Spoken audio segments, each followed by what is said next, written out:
What's going on, everybody? Welcome. Stop licking your lips. What's going on, everybody? Welcome back to another episode of the Dog Pound Discussions. Boy, do we have a lot to talk about today. Joining me today is from the X-Men, Blob. So thank you.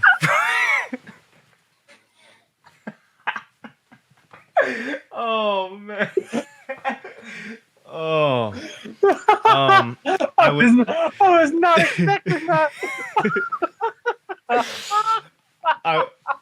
I would like to give a special Dog Pound Discussion shout out to our very own Tori Pierce, who assisted in this today.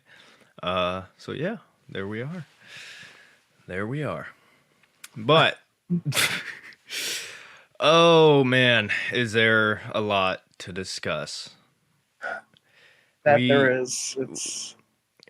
We have not been able to do an episode for a hot minute, and here we are. And since the last time we've talked to you, the building has been on fire, went to ash, and then a tornado came through and blew it all away. That has been the Cleveland Browns so far this year. We are 1-6. But Tony, we want to start today with a positive note. We would like to start on a happy occasion, and that is on Sunday, one Nicholas Jamal Chubb made his return to the Cleveland Browns. Nick Chubb was back. He scored a touchdown in his first game in over a year. Tony, what was it like for you to see number 24 back on the field? It was nice to have a reason to be excited about the Cleveland Browns again for the first time in a very long time. And yeah, like you said, there's a lot to talk about. It's been a good month since we've done a podcast. It's been a lot. We've seen a lot of losses, a lot of bad football, a lot of off the field stuff, a lot of rumors, a lot of trades. It's been crazy. And it's nice that the one constant we have is Nick Chubb. And it's nice to see him get back on the field and find his way into the end zone. And I hope that becomes a normal occurrence throughout the rest of the season. Yeah, and Chubb, I know he didn't do a whole lot on Sunday. It's not like he put up a ton of stats or anything crazy. But for me, just seeing that jersey, seeing number 24 back on the field, I understand that we might have to part ways at some point, and I hope to God it's not at the end of this year. But Nick Chubb is somebody I want to see absolutely retire Cleveland Brown. Like, in all this chaos, all this torture that has been the Browns, like, Nick Chubb is the one and only positive at the moment. So, yeah. With that being said, are you ready to get into this this mess? Well, we here at Dog Pound Discussions, you're probably wondering, why are they dressed in suits? And we are. I don't know if you could tell, but me and Derek are both, dressed. And that's because, unfortunately, we lost a fantastic member of the franchise this past week. And we would like to open up the show somewhat with a prayer. So I will now lead us in prayer. And if our lovely producer could put up the graphic that we need for this segment, it would be great. In memoriam, I hope Deshaun Watson. I hope by the grace of God your floor falls through and you end up on a crackhead's couch. What did I do? And I hope they are mid-trip and thinks you are some whale alien that ended up in their living room, and I hope they beat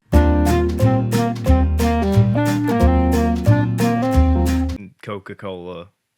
YouTube, relax. Can we bow our heads in prayer, man? We're trying to get this. Hey, Tony.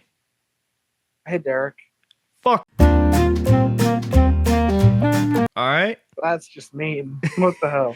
Listen. All right. Whatever. You do whatever you want. Go ahead. I don't care. What is your deal? What are you so upset about? From the kingdom, the power, and the glory are yours now and forever. Amen. Derek, get your ass back in here. We can finish the episode. He's really I would love nothing more. You know that? You put you put the Thicky. Yeah. Fuck you. Fuck you too. All right. You were 375 pounds. Kevin Stefanski announced today that he, for the first time in his time here as a Cleveland Brown, which is, I think, been like 6 years now, is giving up play calling to Ken Dorsey for the remainder of the season. And this is important because if you are a Browns fan who've been around for the torture that is the Cleveland Browns, you know that historically Browns head coaches are relieved of their duties after giving up play calling. Tony, there are rumors that Stefanski may be fired during the bye week. However, Mary Kay Cabot was on the Ultimate Cleveland Sports Show, and a quote from her interview, as far as head coach, GM, those sorts of things, I don't think those guys are in any kind of jeopardy, but you never really know when you're dealing with Jimmy Haslam. He's an impatient owner. It is important to mention that she did say that was prior to Sunday. So, Tony, when it comes to Kevin Stefanski, at this point in the year, 1-6, what are your thoughts on him being the guy going forward? Do you think he's going to be fired? Do you think he should be fired? I think this franchise would be incredibly stupid to fire Kevin. I don't think he should be used as a fall guy because Jimmy Haslam made an awful decision and brought in Deshaun Watson and it didn't work out. And you're going to scrap your fucking 2-time Coach of the Year award winner. Look what he did last year without Deshaun, with all the injuries. Look what he did with a fucking half-efficient Baker Mayfield and an old roster. Kevin's not the problem. It's been 5 years, and this guy has not once been able to pick his own players, his own system, his own quarterback. Get him the right pieces. Look what he did for Kirk Cousins. Get him the right pieces and he will succeed and we will be a successful football team. Jimmy needs to stop meddling. He's borderline this point on fucking Jerry Jones territory. He might even be worse. It's awful. Barry's the right guy. Stefanski's the right guy to lead this team into the future. Jimmy needs to stay the hell out of it and just let the football guys take care of the day-to-day football operations. Sit in his luxury box, scam people at his fucking gas stations, and mind his own damn business when it comes to the Cleveland Browns. Cool, you own the team. Cool, congratulations. Own the fucking team. Stop trying to run the football side of things. As we've seen time and time and time again, all these fucking owners and all these sports that try to run the day-to-day operations of their teams, and 9 times out of 10, worst teams in the league. Yeah. This is Tony. This is a tough situation because I like Kevin Stefanski. I don't think the Browns should fire him at all. I think that would be. I agree with you. I think that would be a monumental mistake. And who knows? I mean, it's easy to say, "Oh, well, Vrabel's in the building." Well, okay. I mean, what if Vrabel doesn't want the job? Then what are you gonna do? There are franchises out there, and I saw this on Twitter today, who would fire their current head coach to hire Kevin Stefanski. Like, Kevin carries weight around the NFL. And I think, kind of agreeing with what you've said, he hasn't necessarily been able to smoothly run the system that he wants to run, right? When you look at last season, 5 different quarterbacks. When you look at the season before that, you had the Deshaun Watson suspension and Jacoby Brissett, and just this has been a rocky road since Kevin has been here. Baker Mayfield and that whole time period with his injury and all, everything has been rocky. And Kevin Stefanski has a record with quarterbacks, and especially even here in Cleveland, the backup quarterbacks that Kevin Stefanski has had to work with has been unreal. Like, the best this offense has ever looked was last year with Joe Flacco. And that's not to say, that Kevin is responsible for all that, because Flacco was balling, and Flacco was balling in Indianapolis this year. But the thing for me, Tony, is you're giving Ken Dorsey the play calling now. Like A little late. this Yeah. this Little offense was supposed to be structured around Deshaun Watson. Now that Deshaun's gone, you should be fully going back to Kevin. Like this should be Kevin's offense. I'm concerned because I feel like if the offense starts turning around and goes really, really well in the Ken Dorsey iteration of this offense, I think they might fire Kevin. But at the same time, if the offense doesn't go well, how does that help Kevin? The Browns offense hasn't scored more than 20 points this year. We have been historically bad in damn near every category that you can get. And, if things turn around with Ken Dorsey being the play caller, which I think they will, I think Jameis Winston will get you much better numbers offensively. Are they going to get rid of Kevin for that? It's tough to tell. And what Mary Kay said, you never really know with Jimmy Haslam because he's impatient. Yeah, I mean, Jimmy has gotten rid of guys time after time after time. Jimmy Haslam has historically made terrible decisions for this team. And you can go any route you want to, whether if it be free agents, whether if it be trades, whether if it be the obvious ones, the draft, hell, even uniforms. Like, remember in 2015, those ugly things that we put on the field? Like, Jimmy has made so many mistakes. And that's not to say that he can't do anything right, because I do think he has. And, Brook Park is going to be one of those things that is really going to have his name tied to as far as a legacy goes. But when it comes to Kevin Stefanski, the question that you have to ask yourself, and this is something we're going to talk about sometime in the future when it comes to the draft, do you want Kevin Stefanski leading your next quarterback? Do you want Kevin Stefanski to be the guy, who is coaching up this rookie and processing and developing this rookie quarterback? For me, that's 100%. 100% I want Kevin. But at the same time, I can't really defend him all that much. I watched the film, and yes, Deshaun Watson was not playing well. Deshaun Watson didn't help out Stefanski a whole lot whatsoever. But at the same time, the Browns offense is flat out undisciplined. They don't know what they're doing. We have an unbelievable number of penalties this year. I mean, just in the Bengals game, Tony, 10 penalties for 80 yards. 80 yards. So yeah, it's ugly. That's the best way I can describe the first 7 games of this season. Ugly, ugly, ugly. Still don't think firing Kevin's the right move. I think you make your improvements through the draft. I think you draft the guys he wants and you see how next year works out. And maybe even give him another year after that. And if we're still bad, then you kind of pull the plug.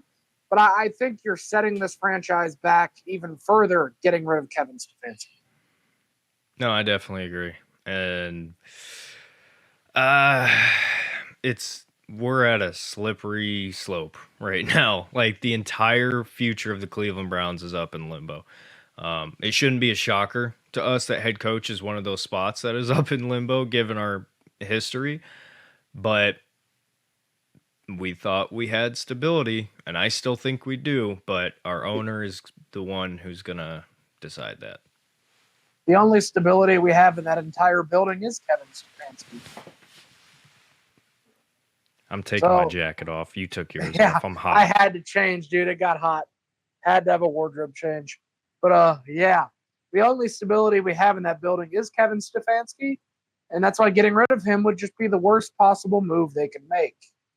Unfortunately, knowing the Cleveland Browns, that is probably the move they will go with.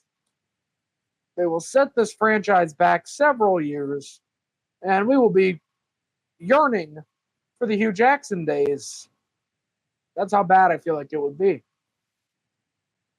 It's not even fun. I get no enjoyment on Sundays.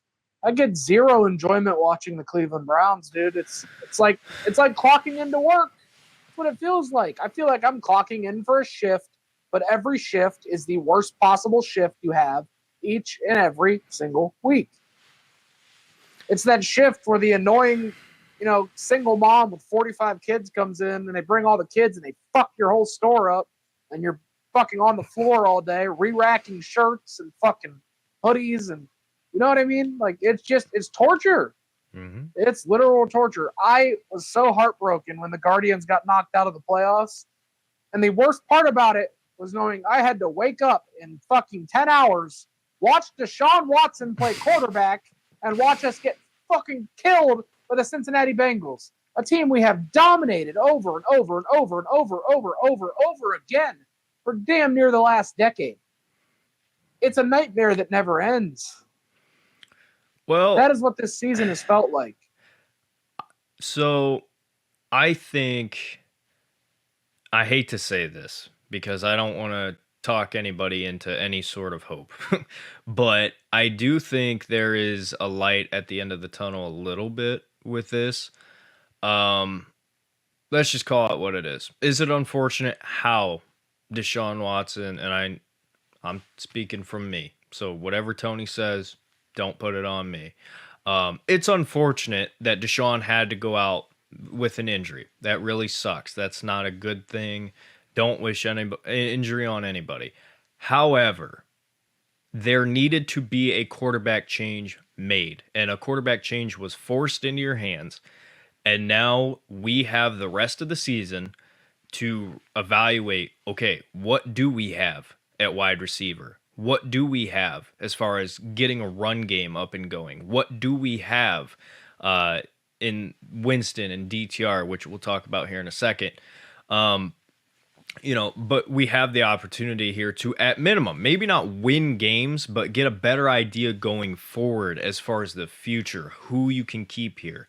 Is Cedric Tillman actually going to be decent for you? He had 80 yards on Sunday. Like, these are the things that we are going to get to find out, which is huge when you look at the long term. Now, when you look at the short term, we are 1-6. The season is over. Playoff hopes are absolutely dead. This team's not winning anything this year. Trade deadline is coming up here in a few weeks. Tony, the Browns are likely to be sellers. However, Mary Kay did make it a point to mention that the Browns could be buyers to stock up for next year at a couple key positions. She mentioned the wide receiver position in particular.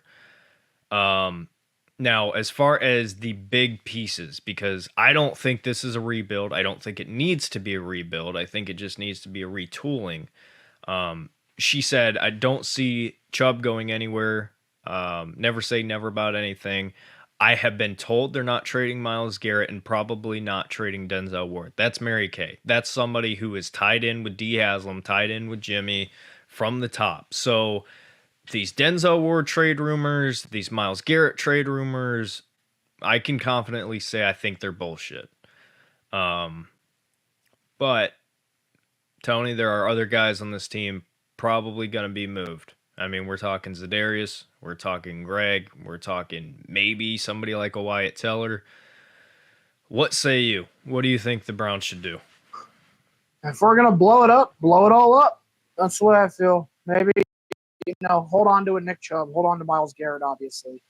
And despite what the sentiment might be on Twitter, whatever, no, you don't ever want to see somebody get hurt. It sucks for Deshaun.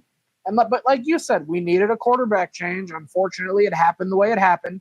And more on the whole quarterback situation later, because I think there's a deeper dive that needs to be examined there than what we're seeing or what we're seeing on the surface, etc.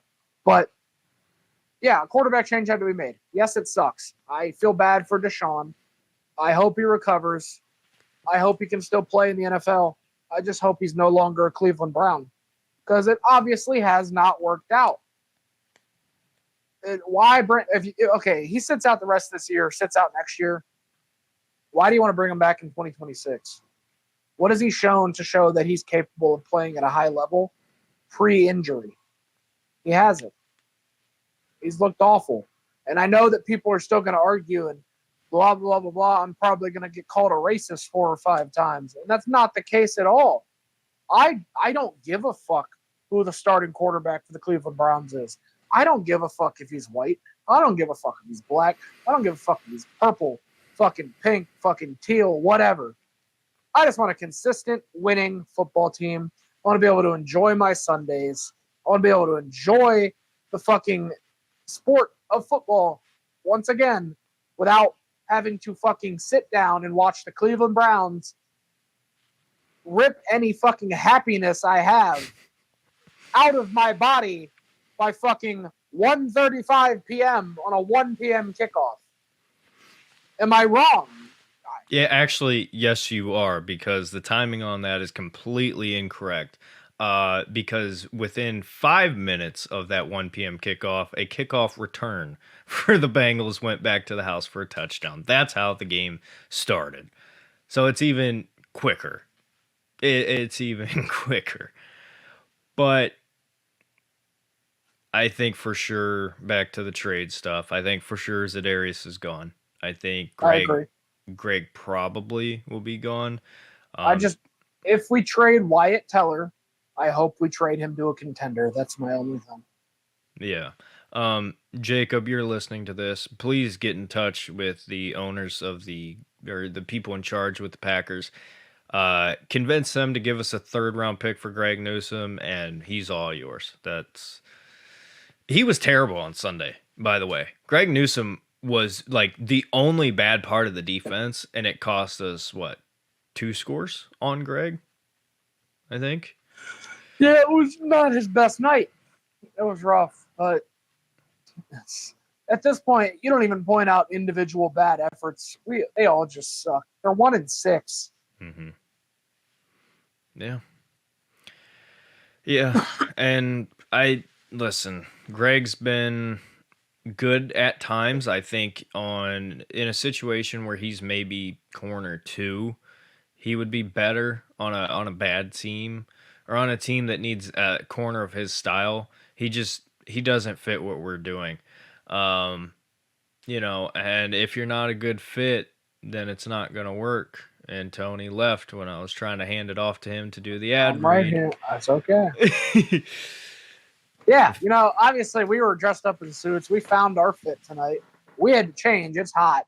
But, it is October 23rd and it's still in the 60s at 9:40 p.m. But, yeah, find your fit at TwoOneFits, and hopefully the Cleveland Browns can find their fits. That's TwoOneFits.com. Browns, Cavs, guards, hoodies, dog bowls, bandanas, shirts, anything your heart desires. Rep your team, rep your city, even if the Browns are god-awful. Try to find some sense of pride and happiness at TwoOneFits.com. TwoOneFits.com. Find your fit. There we go. So let's TwoOneFits merch right now, actually. There you go. Let's dive a little bit deeper into Deshaun Watson. So in the game against the Bengals, he ruptured his Achilles. Let's look going forward. And that's not to minimize what happened, but we're a few days removed now. At least for me, I'm totally focused on the future. How do we fix this team? Where do we go from here? It's a tough situation to figure out. Well, I guess if you want to consider this a positive, with Deshaun Watson's contract, $13.9 million of his 2024 salary was insured, and $44.2 million of his 2025 salary is insured. It gives the Browns some wiggle room if they want to move on from him after the 2025 season. What does that mean, you might ask? Well, our fine producer has put it in the notes here.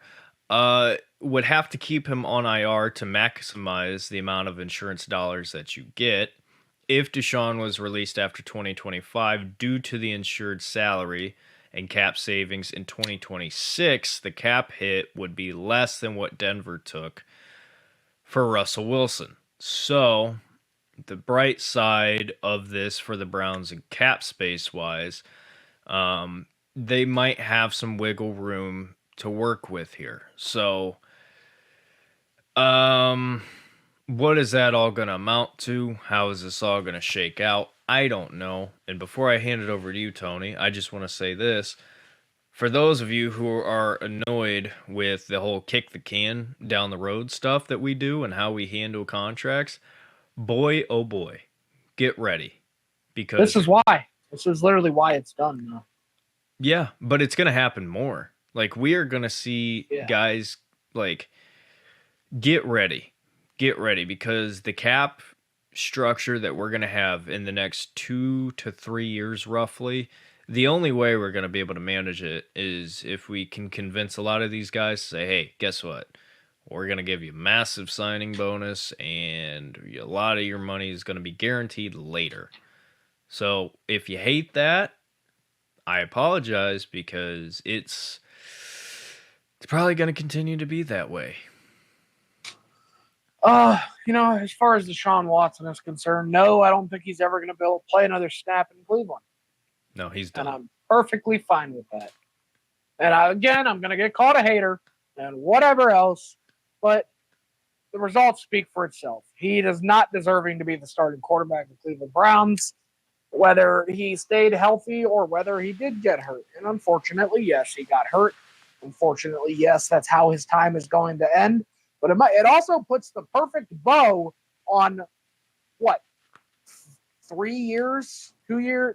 3 years of ineptitude and mediocrity and disappointment, and week after week after week after week is like, oh my God, lawsuit, this lawsuit, that lawsuit. What's going to happen here? Is he suspended? Is he going to play? Why isn't he playing up to the contract? Why isn't he doing this? Why isn't he playing like he did in Houston? No more. Move on. Focus on the future, the beginning of either the DTR era, the Jameis Winston era, the Bailey Zappi era, the Shador Sanders era, the Quinn Ewers era, the Drew Aller era, the what the fuck ever, era that this team is going to be led into. I mean, we're the future. That's it. That's my focus. That's probably both of our focuses. I don't want to be that person that's saying, well, man, I can't wait to the draft because we still have 10 games left. No, I don't think we're going to make the playoffs. Let's be honest. We're not winning out. We're not winning 10 in a row to make the postseason. It's not happening. We're cooked. And we'll probably be out of it by Thanksgiving. But I'm focused on the future of this team. This would not hurt as much if we didn't have the magic of last season to build off of coming into this year. Yeah. This is like buying your kid a new iPhone, letting him play with it for like 5 days and being like, sorry, can't have that. We're not allowed to have back-to-back successful seasons. We're not allowed to have joy as a Cleveland Browns fan, as a Cleveland fan in general, because the Guardians will give you hope and then rip it away from you. The Cavs, same thing. Here's all this hope. Oh, first round playoff exit. The Browns, they're just like, fuck you. You're not getting anything for Christmas. Here's 5 pounds of coal. I hate it. And then you get on Twitter and try to enjoy yourself on social media, and the fucking fan base wants to fight each other every single damn day. They want to have a war in the goddamn uni lot. Like, yeah. No one's ever happy. It's frustrating. And I almost envy the generation. I can't say our fathers, because obviously that doesn't fit in this scenario. The generation before us that got to enjoy somewhat successful Cleveland Browns football, but there was no social media. No fucking bitching after every game. You bitched to your neighbor. You weren't bitching to millions of people. You didn't hop on a Twitter space and like, oh, I'm Mr. Big Dick because fucking 20 people in Billy Bob's fucking Brown space, loved my shitty opinion. Like I almost envy the generations before us because they could actually watch this shit and not constantly, day after day after day, have to fucking die on the sword or defend it or argue it or do this or do that or do this. And it's like, it had to be so much simpler back then, man. Like, yeah, it fucking sucked. Growing up, we didn't have social media. It fucking, like, we did, but obviously, like, we weren't as active. Fucking sucked when the Browns sucked. It was awful, but you were over it in a day. It's like, oh, we lost. Cool, whatever. Wake up tomorrow, go to school, whatever. Shit happens next week. Now, it's a fucking 24/7 fucking you're miserable because of fucking social media. Even when we're winning, people can't be fucking happy. They find an excuse to be miserable. It's always something, and it's like, Jesus Christ, dude, it's never. It's a like I said, it's a nightmare that feels like it's never going to end. And I hear you snickering over there. What the fuck is so funny, Derek? Well, I do have some good news. Okay, there is some good news, which I know you won't believe me. I know you won't take this for anything, but I'm going to throw it out there. Tony, historically in the last few years, when the Browns have had a really terrible year, the next year was pretty good. So when you look at 2018 was pretty good, 2019 was terrible. 2020 playoffs, 2021 terrible. 2022 was that? I forget what happened then. But anyway, point being, maybe there's a chance, given the history, that next year is going to be better. Derek, I don't have time for this always next year bullshit. I'm 26 years old. I got a solid 10 years left on this fucking earth. I want this team to be fucking successful now. I don't want to hear it's always next year. It's always next year. It's always next year. Next year never fucking comes. When are you going to realize that? Well, let's talk about how we get there. Let's talk about it. Because quarterback. No, I'll tell you how we get there. We take this awful fucking franchise. We move them to St. Louis. And in 2028, we have the Brook Park Browns. Brand new. Fresh start. Fucking fuck it. I don't care. Move the goddamn team again. No, can't do this shit anymore. Anyway, how do we get a better future? How do we do it? Well, it starts at quarterback. That's, no matter how many people want to deny it, it starts at quarterback, and it is the most important position on the field. Well, currently, the Browns are between Jameis Winston and DTR, and Mary Kay did say that they'll probably want to see what they have in DTR going forward. I think they view him as someone who can be their number 2 long term, maybe challenge for the starting job. I don't know if they view Jameis that way. So between Jameis Winston and DTR, where we stand right now, Jameis is starting this week. And I'm very intrigued to see how that goes, because if it goes well, will they be able to pull him? It's gonna be tough. But I get what they're saying. DTR was their draft pick. He's had flashes of being good.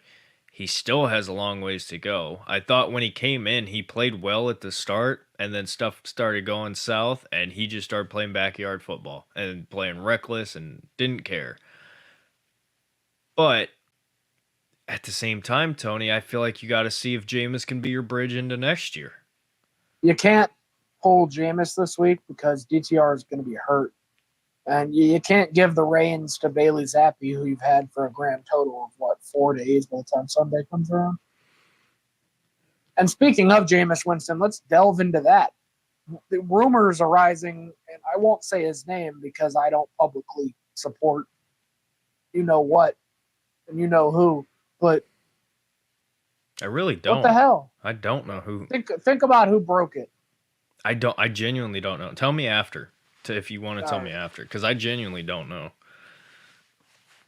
Hold on, I'll type in the chat real quick. I can't look at the chat. I have the notes up.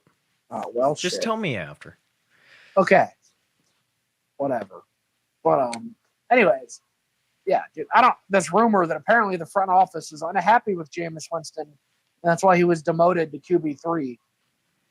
Unhappy with what? Maybe he's too positive. It's like, oh, we're 1-6. Stop being so fucking happy. Like, that's the only thing I can think of. Obviously, we don't have behind the scenes access, but like, come on, bro. Like, why are you unhappy with Jameis? Everyone's saying he's got a short leash, might be gone quick. I genuinely think he's the answer to this season and possibly next season. Yeah. I think it's tough because I understand it needs to be an open competition. Like, yes, DTR was your draft pick. Jameis is on a 1-year deal right now. However, if you say that Jameis Winston or if he plays this year and Jameis looks really good, and you draft somebody and you go into next year, what is wrong with saying, hey, Jameis is a great leader. Like Jameis is a great dude to have on this team, a great mentor to have. Why would we not want him? It doesn't make sense, and I get it. Like DTR is under contract. DTR is cheap. He is young. He might have a future. I get it. That's why I think it has to be an open competition. But to flat out say that Jameis doesn't really have a chance and we're not going to give him a real opportunity, I think is awful. I think that's terrible. I think it's terrible for the locker room because Jameis Winston has been the guy who has been the leader of this team. Deshaun Watson hasn't been the vocal leader. It's been Jameis Winston. And if you treat your vocal leader like shit, what is the rest of this roster going to think? What is this team going to think? I get it. I understand what Mary Kay meant when, she said they view DTR as possible long-term backup, maybe starter if he can, really, really take that next step. I get it. But we cannot make the same mistake we made last year. If Jameis Winston comes in and plays like a Flacco and makes this offense get rolling, I'm sorry, I can't let him walk out the door. You need to have some sort of experience and veteran leadership, not just for the team going into next year, but also for the kid that you draft who's coming into a terrible situation. You want him to have a real leader in front of him. And I'm sorry, maybe I'm wrong, but Jameis Winston, in my opinion, definitely can be that guy. Nothing is more frustrating to me than watching two of our division rivals be a model of consistency for the past 15, 20 years. And then there's just us every 4 or 5 years, sometimes less than that. We just pour some gasoline, light a match, set the bitch on fire. It's awful. It's frustrating. I don't know, man. I'm so tired. I'm so tired of the aptitude of this franchise. And it's one man, man. It's Jimmy Haslam. Yeah, well, I have no hope for future draft picks for the direction of this franchise. As long as he's the owner, I expect mediocrity. Well, there's only one way out. They have to get it right at quarterback. And Mary Kay, and I'm sorry to bring up her quotes, but she did an interview on the Ultimate Cleveland Sports Show, and she gave a lot. Like, I would highly recommend going to listen to it. But one of the things she said is, as far as starting quarterbacks, I think they're going to want to go younger and mobile. The Browns currently hold, I think, the number 1 or 2 pick in the draft. I think by the end of this thing, we'll be top 5 for sure. Probably. I'm guessing around like 3 or 4. That's where I guess we're going to be at. They're drafting a quarterback. I say you go offensive line if you're that high up, and then you swing back around and get Drew Aller if he declares. I'm all in on the Drew Aller train. I'm sorry. No, I am too. You can't put me on to Shedeur Sanders. You can't put me on to Shedeur. You can't put me on to Quinn. I'll consider a Cam Ward, but I'm all in on the Drew Aller train. I love Drew Aller. I think Drew Aller is one of the most intriguing prospects in this draft. But for me, whether if we like it or not, it doesn't matter. Like, our opinions don't matter. Like, Jimmy's going to do what Jimmy wants. That's why I say, like, when you listen to this Mary Kay interview, she had mentioned about the Commanders with Jaden Daniels. And that's what Jimmy wants. That's what Jimmy wants, and that's what Jimmy's going to get. And we're going to draft a quarterback with one of our first picks. Younger and mobile, that gives you a couple options. It's either A, Shedeur, which I'll get into that in 1 second. B, Cam Ward, or C, Jalen Milroe. For me, I don't think Milroe's on that list. I think Milroe's out. I think Well, Cam Ward's not young. He's like a 7th-year senior. Cam Ward's like 22. He'll be 23 around draft time, I think. For me, like, this is way too early. Way too early. Shedeur, I don't think Shedor's coming here. That's just me. I hope not. I think he's talented. I really do. But for me, I think I if I had to put money on it today, I think the next quarterback of the Cleveland Browns is the one right there wearing white. I know both of them there are, but the one Great analysis. The one with the Miami Hurricanes uniform on, I think is going to be the next quarterback of the Browns.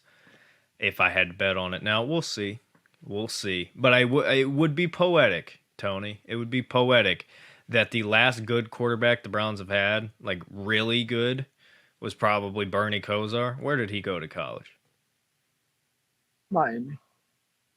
I think the Browns are going to be bringing another hurricane to Cleveland. I think that about wraps it up. We have one more part of the day here, and it is the most valuable, most coveted, most anticipated and hoped for award in all of sports. It is the honky of the week, and I can argue this week should be honky of decade, because this shit has been going on for so long. Your honky of the week. Jimmy Haslam. Jimmy Haslam. Thank you for taking the joy out of my life when it comes to my favorite football team. Thank you for ruining my Sundays for the past several years. Thank you for making my experience on social media a very negative one when it comes to the Cleveland Browns. Thank you for everything. Thank you for the miserable, miserable seasons, the bad quarterbacks, the bad draft picks, the decision to pay Deshaun Watson $230 million guaranteed and then watch him lay an egg each and every week. Thank you. Congratulations. You're honky of the week. Fuck you. Please keel over or sell the team. I can't take this ineptitude anymore. No, yeah, and also thank you, Jimmy, for the multiple $billion Brook Park Dome that you're going to build. That's going to host a team that won't fill 10 seats if you don't get this figured out. Like that's where we're at. So, congratulations, Jimmy. You're building a beautiful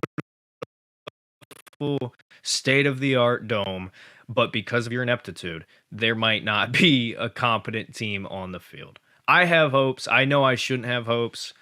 I don't think this team needs a complete rebuild, but we're going to have to get very fortunate and have some things go our way at multiple positions. But, Tony, it is October 23rd. No.